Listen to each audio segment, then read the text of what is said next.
నమస్కారం NSTV news కి స్వాగతం. నా పేరు ఉషా. ముందుగా ముఖ్యాంశాలు. లోకేశ్వరం మండలంలోని రాజురా గ్రామంలో మాజీ శాసనసభ్యులు జి విఠలరెడ్డి పర్యటన. రాజురా గ్రామంలో శ్రీ రామాలయ నిర్మాణం సుమారు 50 లక్షల రూపాయలతో మంజూరు కావడం జరిగింది. టెండర్ అప్రూవల్ కాపీని ఈరోజు గ్రామస్తులకు అందజేయడం జరిగింది. త్వరలోనే అగ్రిమెంట్ చేసుకుని పనులు కూడా ప్రారంభించడం జరుగుతుందని అన్నారు.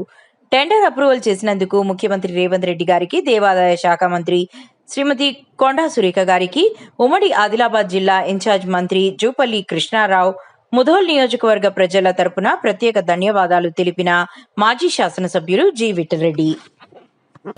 గ్రామంలో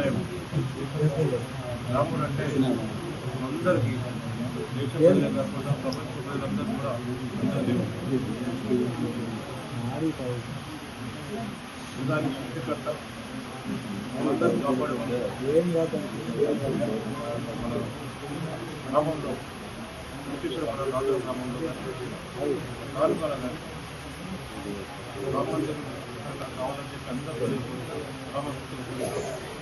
దాంట్లో భాగంగానే రాజురా గ్రామంలో రామాలయం ముఖ్యమంత్రి గారు, దేవాదాయ శాఖ మంత్రి కొండా సురేఖ గారు, అదేవిధంగా ఇన్ఛార్జ్ మంత్రి కృష్ణారావు గారి ఆశీస్సులతో రామాలయం అందరూ చేయడం జరిగింది. టెండర్ కూడా అయింది. ఇప్పుడు ఈ రోజున టెండర్ అప్రూవల్ కాపీ గ్రామస్తులకు, సర్పంచ్ గారికి, దేవాలయం అధ్యక్షులకు, ఎంఈసీ సభ్యులకు, అందరు గ్రామ ప్రజలకు, యువకులకు అందరూ కూడా అందజేయడం జరిగింది. శ్రీరాముని రక్ష అందరికి ఉండాలని చెప్పి మరి కార్యక్రమంలో పాల్గొన్న గ్రామ సర్పంచ్ గారు, అదేవిధంగా పిహెచ్పి అధ్యక్షులు రత్నాకరరావు గారు, ప్రసాద్ గారు, మరి మండలం నుంచి వచ్చిన గౌరవ సర్పంచులు అందరికీ, మరి కార్యకర్తలు, మండలం కార్యకర్తలు అందరికీ, అదేవిధంగా గ్రామ ప్రజలకు, సభ్యులకు, అధ్యక్షులకు, సభ్యులకు, టెంపుల్ కమిటీ సభ్యులకు, వారందరూ కూడా ఎప్పుడు వస్తుందని చెప్పి, ఎప్పుడు స్టార్ట్ చేయాలని చెప్పి మీ గ్రామస్తులు అందరి కోరిక. మరి ఆ కోరికను భగవంతుడు శ్రీరాముడు పండించి తొందరగానే దానికి స్టార్ట్ చేద్దాం. మరి మీ గ్రామంలో దేవాలయాలు అంటే చాలా ప్రీతి. ఇంతకుముందు హనుమాన్ టెంపుల్ కూడా మంజూరు చేశాం. మరి ఇంకా బ్రహ్మం గారి దేవుడు గుడి కూడా గ్రామస్తులే కట్టారు. ఇంకా అక్కడ కొద్ది పని ఉందని చెప్పారు. దాన్ని కూడా తప్పకుండా సంరక్షణ, తప్పకుండా దాన్ని కూడా నిధులు మంజూరు చేస్తాం. దేవాలయాలు కట్టారు. ఇంకా కొన్ని పనులు, కాంపౌండ్ వాళ్ళు కానీ ఇంకా వేరే కలర్ జిల్లా అవన్నీ ఉన్నాయి. దాన్ని కూడా చేస్తాం.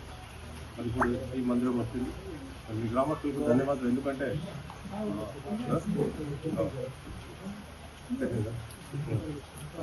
వీరప్ప దేవాలయం కూడా నిర్మాణం జరిగింది.